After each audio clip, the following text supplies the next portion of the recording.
Hey everybody, and welcome to my YouTube channel.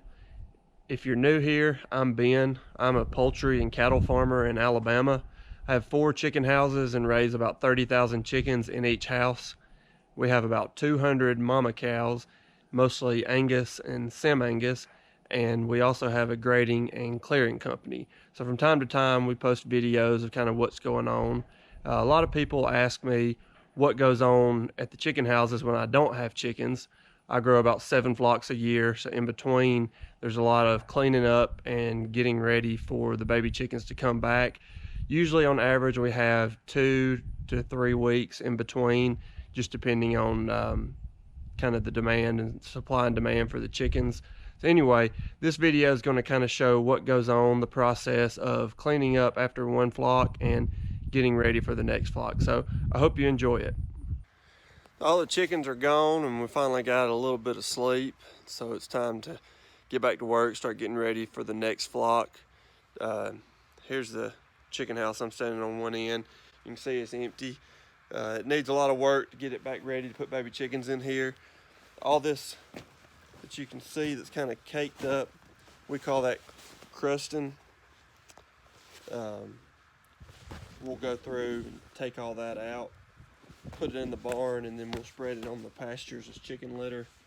So I've got the cruster hooked up to the tractor.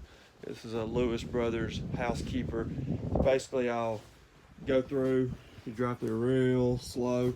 It picks up the crusting, goes up the screen, drops the fine litter back down, takes the crusting back over, and it'll go into this. When I get it full, I'll take it, dump it in the barn, do it again. On a good flock, I'll probably get out 4 to 5 loads in each house. On a bad flock, it'll be 10 or more. This flock, I'm guessing I'll probably be getting out 5 to 6 loads. So it's gonna take me probably, I'd say a good 2 days to get all the crusting out.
This is what you're left with in the barn once you run the crusher through the house and then bring it and dump it in the barn.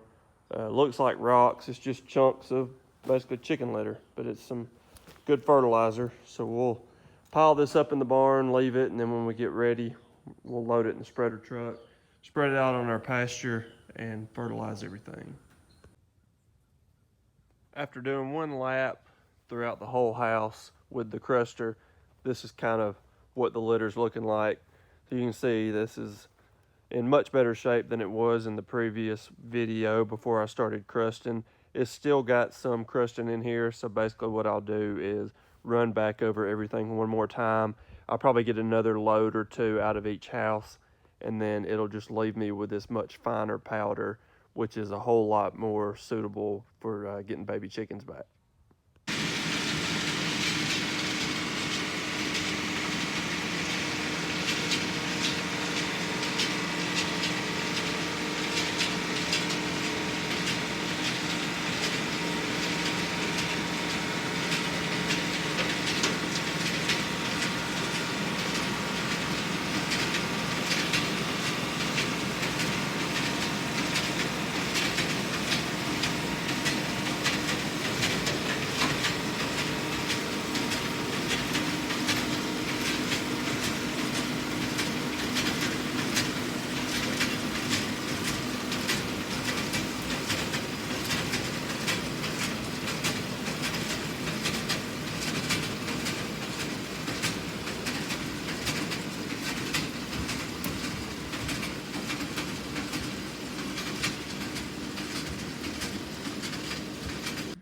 Today is fan washing day.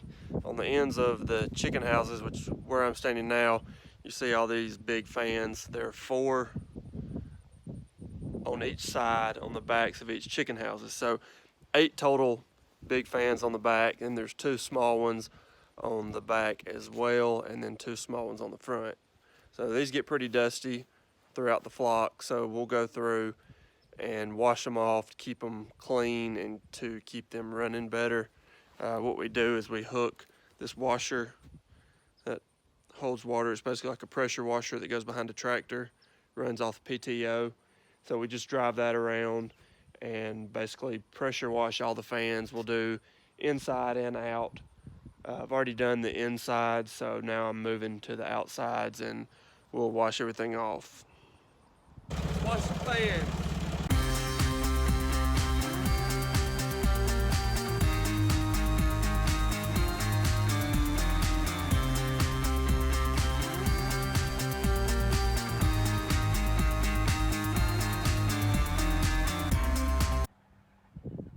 I finished up crusting all the chicken houses. As you can see, it looks a lot different than it did right when I sold chickens. All that crusting is now gone and in the barn, and we're left with more of a finer powdery substance. As you can see, there's still some chunks in it here and there. It's about impossible to get all the chunks out, but for the most part, the large majority of all those chunks are taken on out. It's important to get those out, especially going into a wintertime flock, because they hold moisture and also ammonia, which is not good on baby chickens, especially in a wintertime flock when you are kind of cutting back on your ventilation. So we've got our crusting done. We've got the fans washed. Next, I'm going to let these brooders down and start getting those cleaned off. They get pretty dusty during a flock, so we'll go through and blow those off with the air compressor, and I'll show you a little bit of how all that's done. All my brooders are raised up to the ceiling right now. I got them out of the way for the catch out, and then so I could come through with the cruster and get all the crusting out and not have to fool with brooders in the way. They are set up on a winch. So here I've got 2 winches. One is for the back brooders of one side, the other is for the front brooders on one side of the house. So on it, I've got my drill attached. So what I'm gonna do is let these brooders down.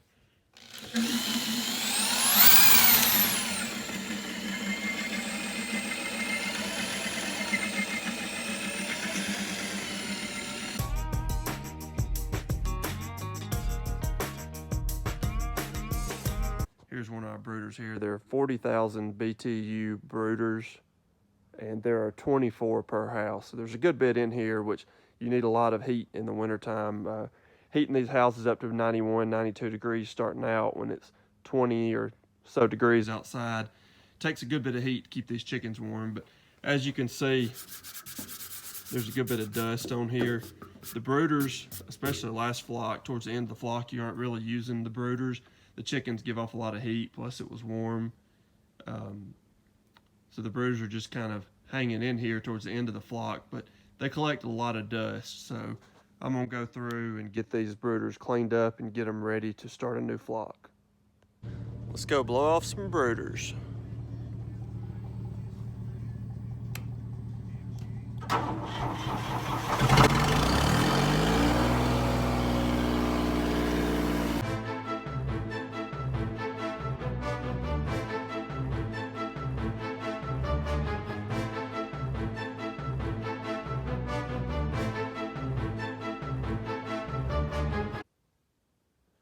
I finally finished up kind of cleaning up from last flock.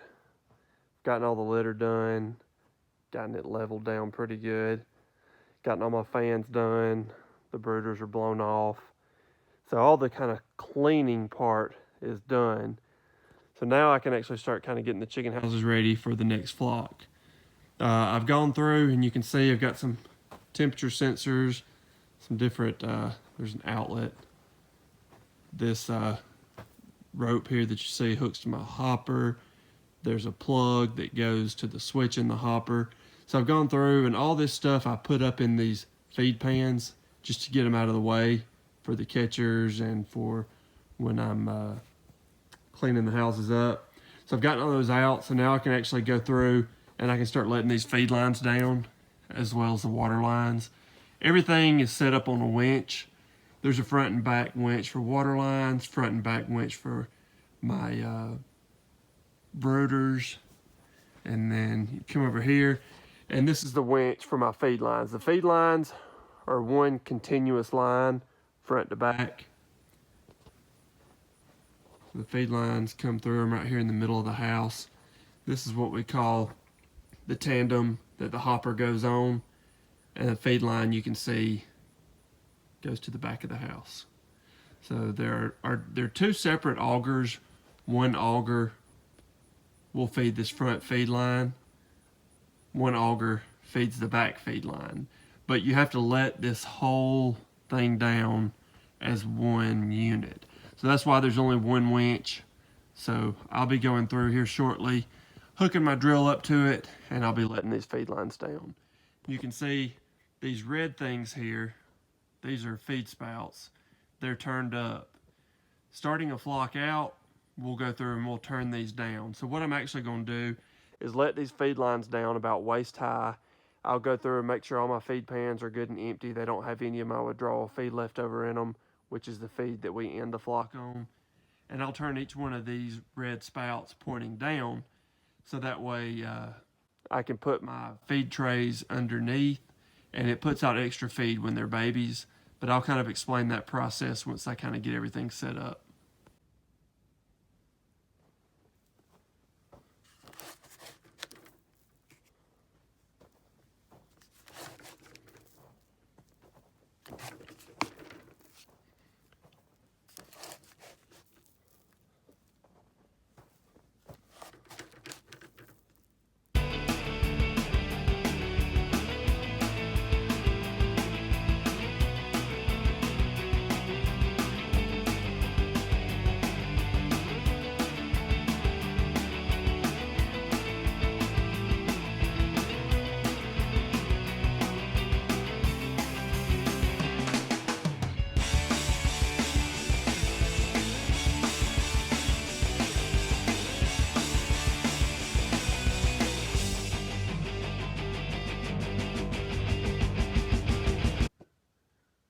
Starting to make some progress on getting the houses ready. I'm standing in the middle of the house looking towards the back.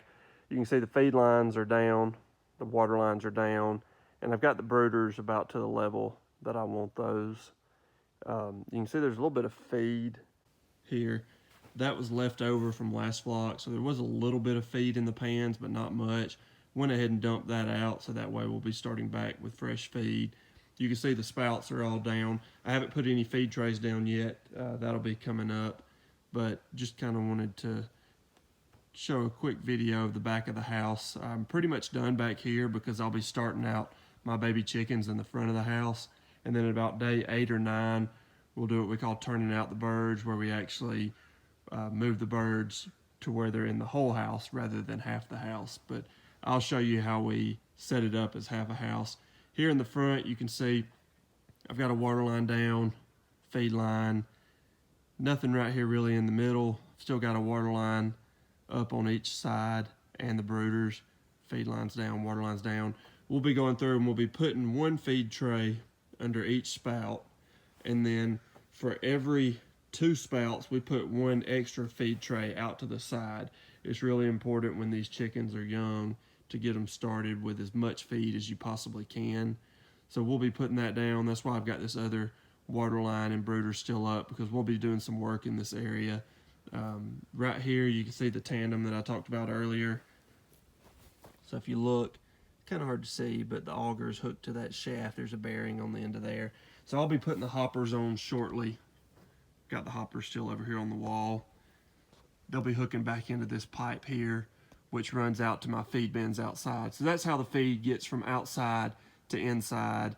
And once it comes inside, there's a motor on each end of these feed lines, and it turns that auger on, and it feeds each pan along the way until the feed gets down to the end and switches it off.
It's Saturday morning.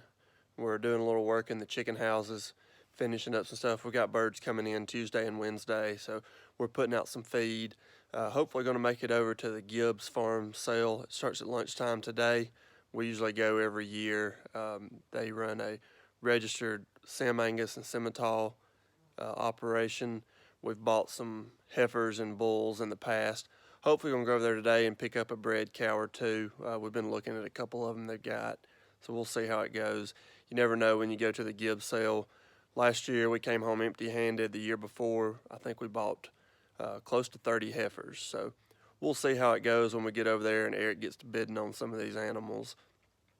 But hopefully going to finalize our herd and get ready for breeding. We ended up picking up 5 registered Angus heifers and 1 bull at the farm we visited last week up in Calhoun.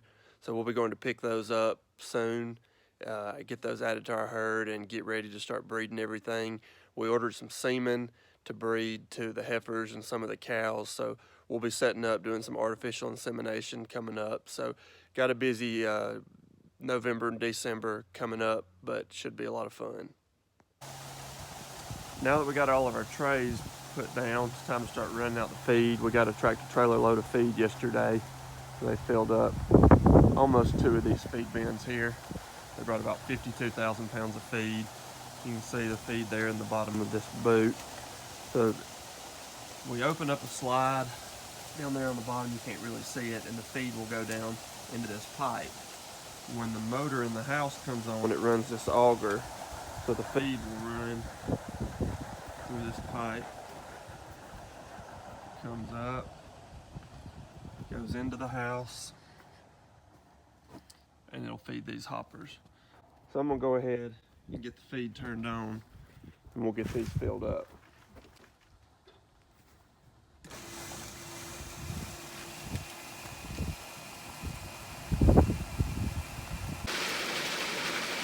Now that my hoppers are full of feed, the next step is actually running feed out in these feed cans and the trays. So as you can see, these spouts that we turned down earlier have the trays underneath, and then they're putting out feed. So the way this works is there's an auger that runs underneath this tandem. Goes all the way down to the end. There's a motor with a switch. When that switch engages, it tells that motor to turn on. So this auger will feed every pan along the path until it gets full, and then it'll feed the next one, and so on, until the feed gets all the way to the end, tells that motor to turn off. And the chickens will eat that feed. As they eat the feed down in that end pan, it'll engage the switch again, and it'll feed them again. So as you can see, this first spout here, the tray filled on up, can't hold any more feed, goes to the next one. It gets full, it goes to the next one. When this one gets full, the feed will go on until it reaches the very end.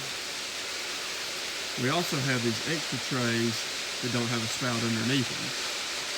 We feed these 2 different ways. Sometimes once these underneath the spout get full, we'll turn everything off and we'll swap it out. We'll pull the full tray out and replace it with the empty tray. Other times, we'll put a bucket on the front of the tractor, fill it up at the hopper with feed, and we'll go through there with scoops and take that out. As you can see, we've put in these boards, so we're starting to partition off the house to where the chickens will only be in the front half. So there's the back half of the house. The chickens won't go back there until about day 8 or 9. This is kind of how the feed works, and we'll get a video. We're actually going through today with the tractor and bucket and feeding all these extra trays, so we'll show you that in just a second.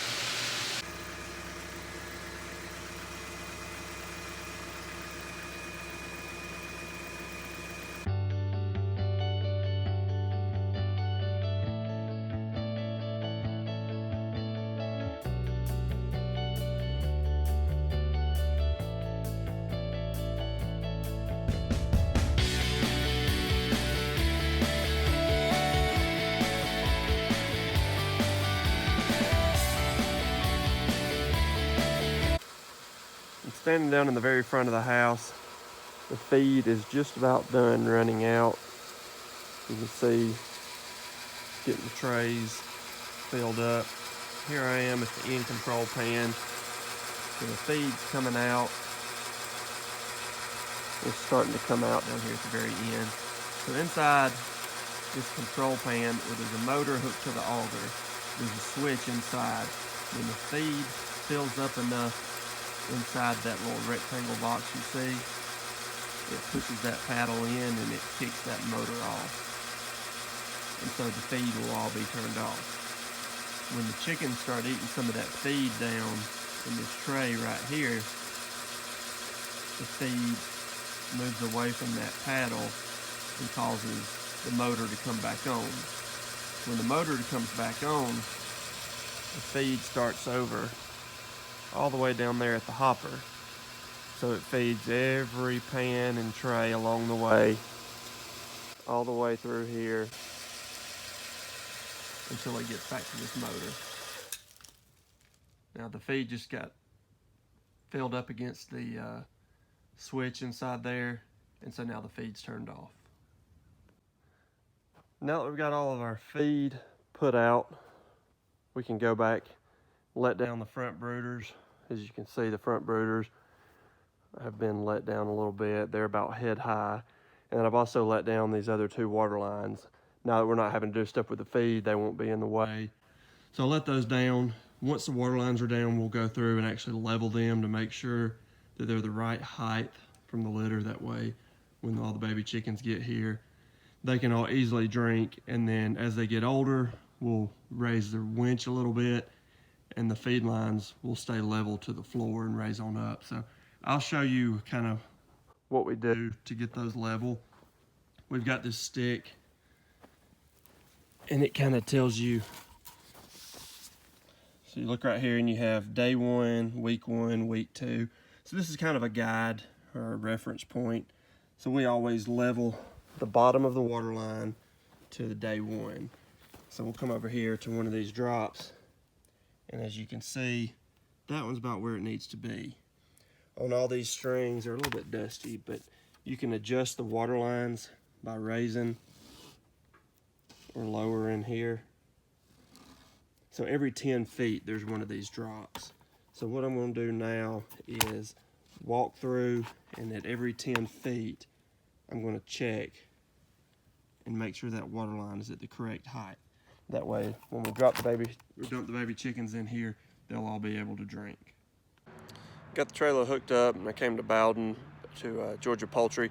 I'm buying some PLT, poultry litter treatment. It's something you apply to the top of the litter. It's supposed to help knock down the ammonia. So Nicole had to go to the doctor, so I got my partner with me today. He's in here sleeping, so hopefully he'll stay asleep, and gonna go get some PLT and put it out later this week. The houses are all ready. The only thing we've got left to do is light the heat, get our brooders going. I'm standing in the middle of the house. You can see I let the curtain down, so the curtain meets up with those wooden partitions, and it just blocks off the back of the house. We use a curtain because we'll have fans in the back of this house cycling throughout the flock, or throughout the first couple days, into the first week before we turn them out. And so we need that air to be able to move. So the curtain is the best option to still allow the air to go through, but also try to keep from heating the entire house. So I'll come over here to my controller. This is what controls everything in the house. As you can see, set point 91, it's 55.6 in here. So the brooders are going to have a little bit of work to do. It's supposed to warm up a little bit outside today, so shouldn't burn a whole lot of gas. But all these little switches control things. I've got radiant 1, 2, and 3.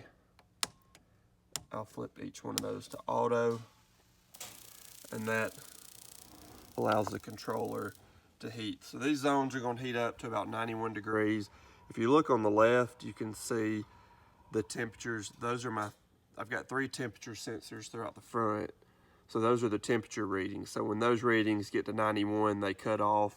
The brooders are set up on a 1 degree offset for the first day. So if that zone drops down to 90 degrees, then that sensor will tell this controller, hey, turn the brooders back on, we need to warm it up a little bit. And so it'll warm it back up to 91, cut back off, and so on. So here in the next couple days, the temperature is supposed to really drop. I think Wednesday morning's supposed to be around 18 or 19 degrees, which is pretty cold here for November. So we're gonna be burning a bunch of gas starting this flock out. Came back in to check on my heat. I've had it lit for a couple hours now. Start heating up that floor. Typically, we'll light our heat 24 to 48 hours before we get chickens back. In the winter time, we lean more towards 48. Summertime, we're a little more lenient and go with 24 just because the litter's not quite as cold as it is this time of year. Starting to smell some ammonia.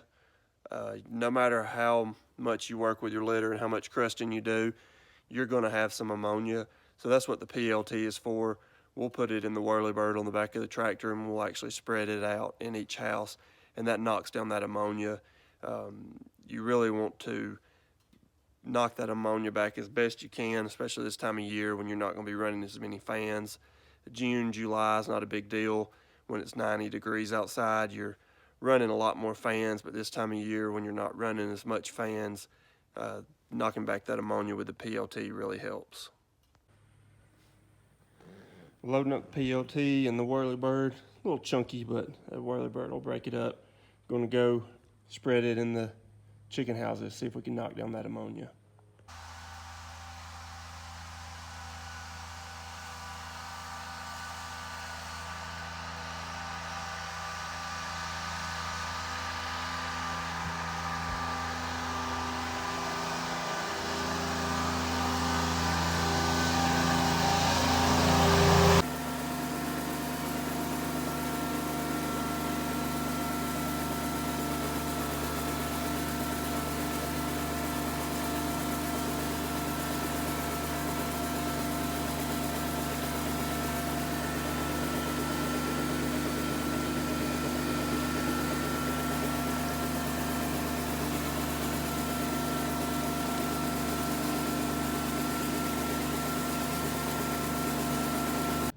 The chickens are coming back today. It's Tuesday. The weather's taking a pretty big change. Yesterday the high was 65, today 38 and windy. You can see some of my fans in the background when the wind blows. They're flapping. That's letting cold air in the back of my house, which I won't have chickens back here, but I've decided to go ahead. You can see around those two, I've covered them with plastic. Since I won't be needing all 8 fans, I've gone ahead and covered those up to help cut down on the cold air coming in and hopefully save some heat. The chickens are coming back today. We finally got everything ready, got the houses cleaned up, got them set back up. They're heated up to about 91 degrees, so everything's good to go. Unfortunately, the weather is taking a pretty drastic turn. It's pretty cold out right now, going to 20 degrees tonight. That's something that a chicken farmer never really wants to hear, but fortunately we got our propane tanks all filled up, so we're ready for the cold weather. The chickens will be coming out here shortly. They'll be coming on a tractor trailer. I'll be getting 120,000 birds in today, and we'll be putting 30,000 in each house. So hopefully things will go smoothly. We'll get these chickens in before this cold weather really sets in. I hope you've enjoyed the video. Don't forget to leave some comments at the end of the page. If you haven't already, go ahead and subscribe and click the like button. Thanks for watching, and we'll see you on the next video.